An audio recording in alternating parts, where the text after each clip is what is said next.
Gusto mo bumili ng bahay pero kinakabahan ka sa proseso? Well, normal lang yan. Heto yung mga step-by-step guide para maging confident tayo sa ating journey.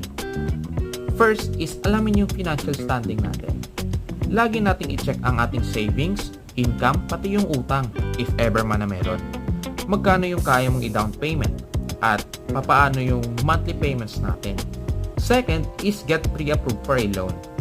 Kung meron ka ng idea sa yung budget, magpa-pre-approve ka na sa bangko o kaya naman sa Pag-ibig para alam natin ang exact loan amount na pwede natin makuha.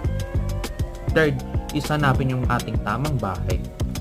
Dapat maging swak sa ating budget at lifestyle natin. Gusto mo ba ng house o condo? Malapit pa ba sa work o prefer mo yung tahimik na lugar? Dapat nating ilista ang non-negotiables para maging madali sa pagpili. Fourth is magtanong sa expert. Huwag na huwag kang mahiyang humingi ng guidance. Ang tamang real estate agent ang makakatulong sa iyo para maiwasan ng stress at hidden fees.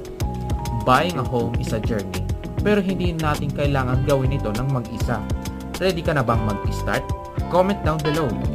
This is your Millennial Agent and I help first-time home buyers buy their dream homes hassle-free.